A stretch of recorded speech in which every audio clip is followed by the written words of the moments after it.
Hi everyone, let's solve this question. Okay, 5 friends P, Q, X, Y and Z purchased some notebooks. ठीक है, कुछ notebook खरीदते हैं 5 friends. ठीक है, the relevant information is given below. ठीक है, Z purchased 8 notebooks. ठीक है, मोर देन X did. ठीक है, मीन्स 8 ज़्यादा जितना कि X ने ख़रीदा है. तो देखो, मान लेते हैं कि ये Z है. ठीक है, और ये है X. ठीक है, तो यहाँ देखो X ने जितना ख़रीदा है उससे 8 ज़्यादा ख़रीदा है Z ने. ठीक है, तो मान लेते हैं कि X ने X नोट्सबुक ख़रीदा है. ठीक है, तो यहाँ X और X में कन्फ्यूजन क्रिएट ना हो इसलिए मैं इसको A मान लेता हूँ. ठीक है, तो मान लीजिए कि X ने ख़रीदा है A. ठीक है, तो Z कितना ख़रीदा होगा? 8 ज़्यादा, 8 notebook more means A plus 8 किसने ख़रीदा है? Z ने. ठीक है, यहाँ तक क्लियर है. तो हमारा ये फर्स्ट स्टेटमेंट हो गया.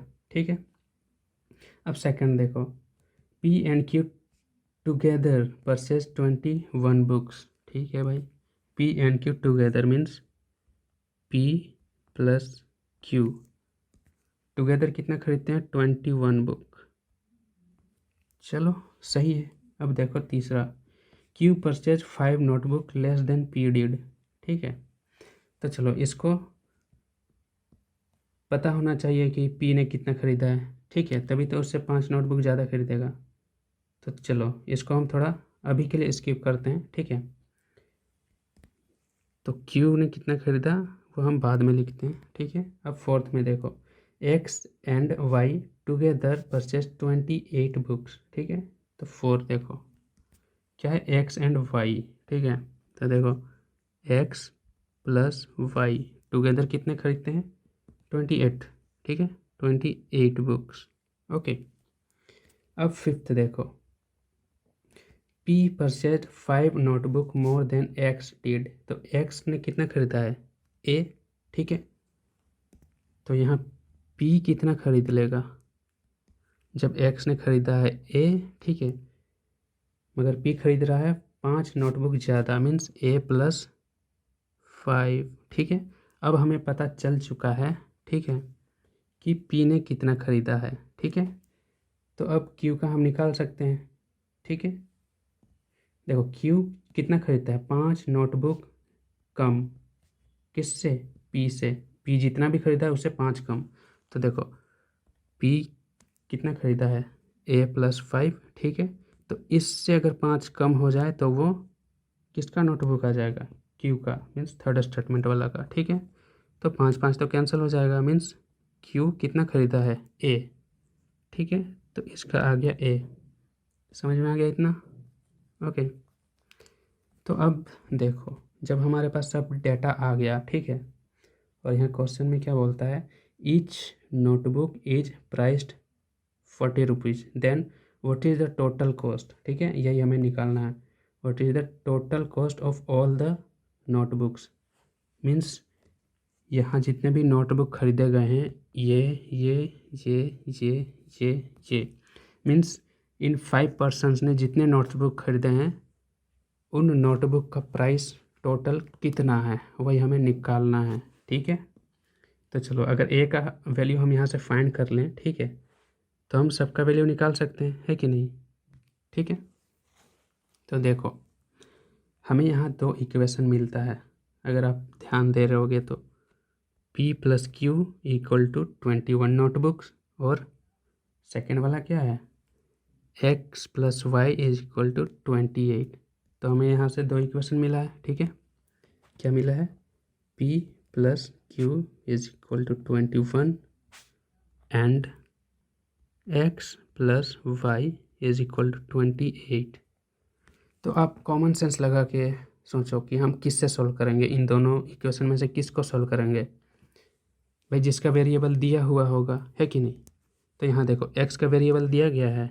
यस है भाई, X का वैल्यू है, और Y का इंडिविजुअली दिया हुआ है, मतलब इंडिविजुअल वैल्यू होना चाहिए. तो देखो भाई y का तो है ही नहीं, ठीक है, देख लो इधर y का इंडिविजुअल वैल्यू है नहीं, दिया ही नहीं हुआ है। तो इसको आप मत सॉल्व करो, इसको आप सॉल्व करो। क्यों? देखो अब p का इंडिविजुअल वैल्यू दिया गया है क्या? देखो दिया गया है भाई, ठीक है। q का इंडिविजुअल वैल्यू दिया गया है क्या? देखो दिया गया है। तो इसको सॉल्व करना हमारे लिए ज़्यादा फायदेमंद होगा, क्योंकि इससे आ जाएगा a का वैल्यू, ठीक है। तो चलो p का कितना दिया हुआ है, देखो a+5, ठीक है।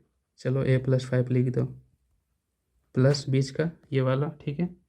अब देखो q का कितना वैल्यू दिया गया है, a, तो a लिख दो इज इक्वल टू कितना है 21, ठीक है। a 2a, ठीक है, +5 में इधर तो उधर जाकर माइनस हो जाएगा, है कि नहीं। कितना बन जाएगा ये 16, ठीक है। तो जब 2a 16 है, ठीक है, तो a क्या हो जाएगा, कटेगा 2 उधर, 2 8 16 मीन्स 8। तो a का वैल्यू क्या आ गया हमारा 8, ठीक है। जब a का वैल्यू 8 आ गया तो अब सबका वैल्यू आ जाएगा कि नहीं, देखो उस हिसाब से क्या हो जाएगा, a की जगह पे 8 रख दो यहाँ, और 8 कितना हो गया 16, z के पास 16 है, और x के पास कितना हो जाएगा, a का वैल्यू 8 है तो 8, ठीक है।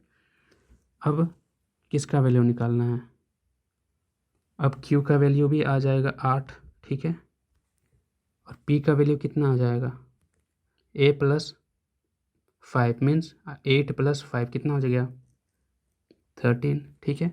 तो अब कौन कौन से फ्रेंड का बचा हुआ है, देखो पहले फ्रेंड्स कौन कौन थे, p q x y और z, ठीक है। हमने p का निकाल लिया है, ठीक है, वो है 13, q का भी हमने निकाल लिया है, वो है 8, x का हमने निकाल लिया है, वो है 8, y का अभी हमें पता नहीं है, ठीक है, और z का हमने निकाल लिया है 16, ठीक है। तो y का वैल्यू कहाँ से निकालना है भाई, तो देखो भाई अब जाओ इस इक्वेशन पे, ठीक है। देखो x का हमें वैल्यू अब पता लग गया है यहाँ से कि 8 है, ठीक है भाई, तो 8 लिख दो, y इज इक्वल टू 28, ठीक है। तो इसको आप सॉल्व करोगे तो y इधर रहेगा, ठीक है, और ये 8 इधर माइनस हो जाएगा, ठीक है। तो 28 - 8 कितना हो गया 20, ठीक है। तो हमें यहाँ से y का वैल्यू भी पता चल गया 20, ठीक है। तो ये हो गया 20, तो सबको ऐड कर दो, कितना आएगा, सबको अगर ऐड करते हो तो 13 और 8, ये हो जाएगा 21, 21 और 8 29, 29 और 20, 20 हो गया 40 और 9 49 और 16, कितना हो गया 49 और 16 15, 5 और 1 6 मीन्स 65 नोटबुक्स हमारे आ गए, 65 नोटबुक्स, ठीक है। तो ये तो हो गए नोटबुक्स, मगर हमें निकालना क्या है, इनका टोटल प्राइस, ठीक है। तो टोटल प्राइस कितना है, देखो एक का है 40, ठीक है। जब एक का 40 रुपीज़ प्राइस है तो 65 नोटबुक का कितना प्राइस होगा, सिंपली मल्टीप्लाई कर दो, ठीक है। जब 4 से मल्टीप्लाई करोगे तो कितना आएगा, एक जीरो तो पहले ही बैठा लो, ठीक है, इस जीरो को अब 4 से मल्टीप्लाई करो, 4 5 से 20, 4 6 24 और 2 25 और 26 मीन्स 2600, ठीक है। तो टोटल कॉस्ट कितना हो जाएगा 2600, मीन्स हमारा आंसर हो जाएगा ऑप्शन नंबर ए, ओके।